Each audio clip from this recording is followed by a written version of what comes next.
গ্রাম বাংলার চিরচেনা সকাল, হালকা কুয়াশা, গোছানো সবজি ক্ষেত, দূরে কৃষকের হাঁক ডাক, মাঠের এক কোণে মানুষজন ভিড় করে আছে। একটা কাকড়া গাড়ি কাদামাটির মধ্যে আটকে গেছে, কিছুতেই তাকে উদ্ধার করা যাচ্ছে না। লোকজন দাঁড়িয়ে ভিড় করে দেখছে। সেখানে ছোট্ট সাজিদও তার মায়ের সাথে এসেছে, কিন্তু সে এখনো জানে না আজ তার কপালে কি দুঃখ অপেক্ষা করছে। হায় আল্লাহ, গাড়িটা তো তুলতেই পারছে না এতগুলো লোকজন। হাই হাই, গাড়ি সাকারে তো কাদা একদম কামড়ায় ধরছে, আরো লোকজন ডাকতে হইব। এমন সময় ছোট্ট সাজিদ তার মাকে বলে ওঠে, আমিও তো ঠেলতে পারি। ছেলের এমন কথায় সাজিদের মা শব্দ করে হেসে দেয়। না বাবা, তুমি তো ছোট, তুমি পারবে না বাবা। চলো আমরা এখন বাড়িতে চলে যাই, অনেক তামাশা দেখা হয়েছে। বেলা যে করেই যাচ্ছে সোনা, বাড়ি গিয়ে রান্না করতে হবে মাকে। ঠিক আছে মা।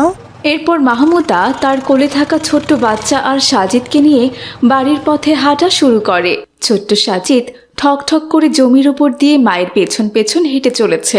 হঠাৎ সাজিদ মাকে ডেকে বলছে, মা মা, আমাকেও কোলে নাও না।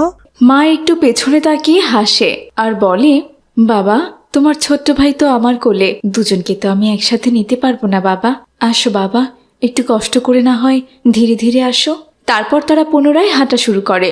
এদিকে জমির মাঝখানে আগে থেকেই গভীর নলকূপের জন্য প্রায় 55 ফিট দৈর্ঘ্যের গভীর গর্ত খোঁড়া হয়েছিল। লোকজন যাতে গর্তে পড়ে না যায় তাই গর্তের মুখ খড় দিয়ে ঢেকে রাখা হয়েছিল।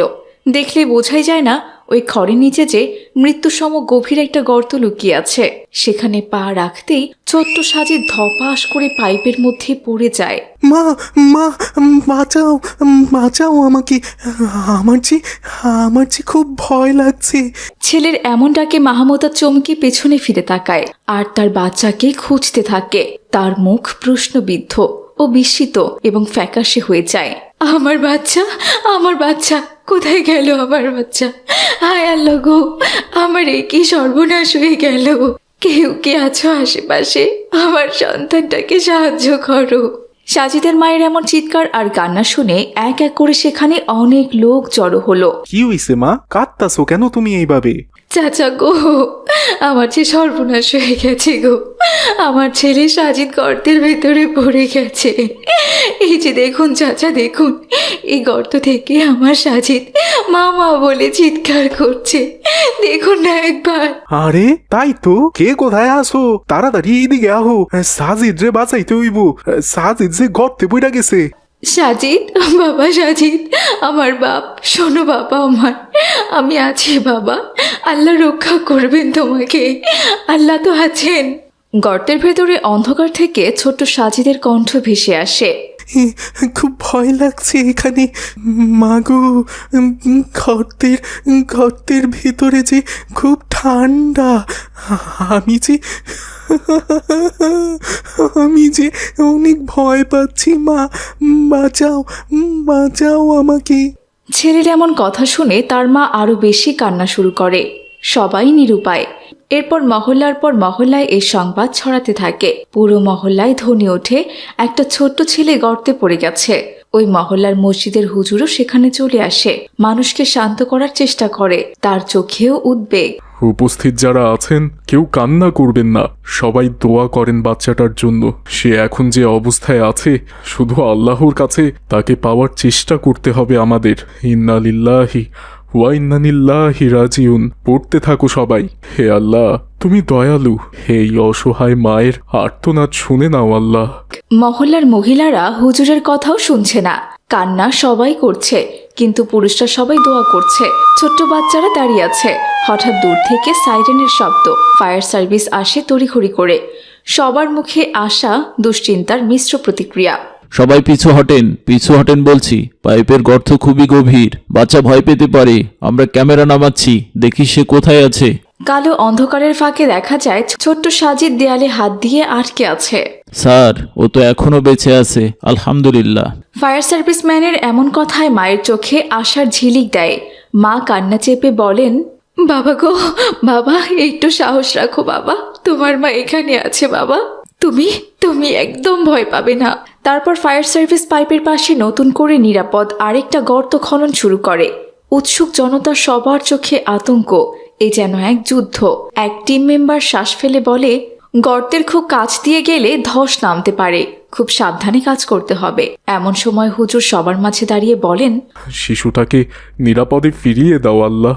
সবাই জিকির করতে থাকো, লা ইলাহা ইল্লাল্লাহ, লা ইলাহা ইল্লাল্লাহ, লা ইলাহা ইল্লাল্লাহ বলতে থাকো। রাত গভীর হয়ে আসে।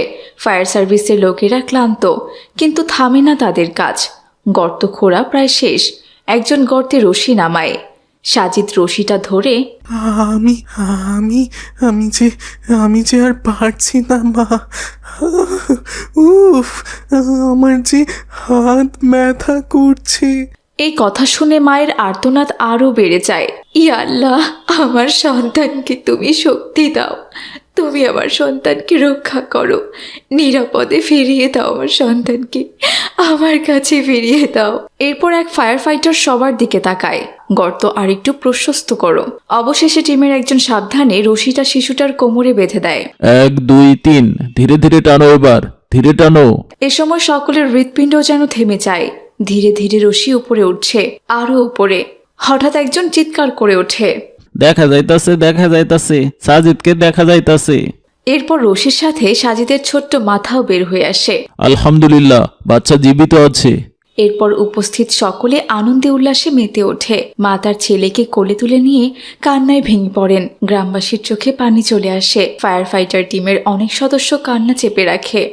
দেখলে তোমরা, দোয়া কখনো বিফলে যায় না। যেখানে মানুষের হাত থেমে যায়, সেখানে আল্লাহর রহমত ঠিকই কাজ করে। মাগো, আমি সেখানে অনেক ভয় পেয়েছিলাম।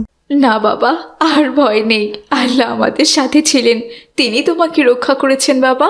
এরপর সাজিদকে হাসপাতালে নেওয়া হয় এবং প্রাথমিক চিকিৎসা দেয়া হয়। সাজিদ এখন সম্পূর্ণ সুস্থ।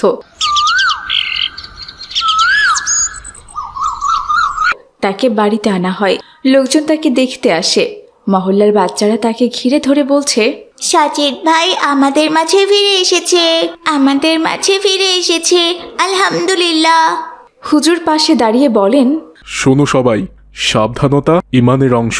আজ আমরা দেখলাম তো একটি গর্ত কত বড় দুর্ঘটনা তৈরি করতে পারে। বিপদে আল্লাহর দরজাই একমাত্র ভরসা। মানবিকতা ও দোয়া, এই দুটোই আল্লাহর রহমতকে আরো বাড়িয়ে দেয়। দুঃখের বিষয় ছোট্ট সাজিদ আমাদের মাঝে আর নেই। আমরা সবাই আশা করেছিলাম সে ফিরে আসবে, কিন্তু সে চলে গেছে না ফেরার দেশে, আল্লাহর কাছে। এই স্মৃতি এখন আমাদের হৃদয়ে ভয়াবহ ছাপ রেখে গেছে। যখন ছোট্ট সাজিদ গভীর গর্তে পড়েছিল, পুরো মহল্লা এক পরিবারে পরিণত হয়েছিল।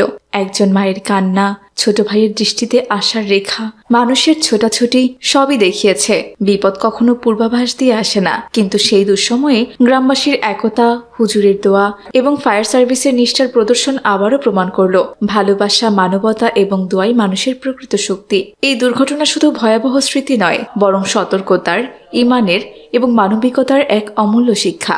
খোলা গর্তের ছোট অবহেলা কত বড় বিপদ ডেকে আনতে পারে তা সবাই উপলব্ধি করেছে।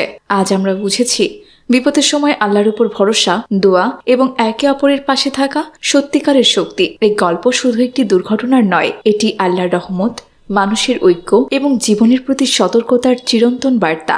তাই আমি এই গল্পের নাম দিয়েছি সাজিদের গল্পটা এমনও তো হতে পারত।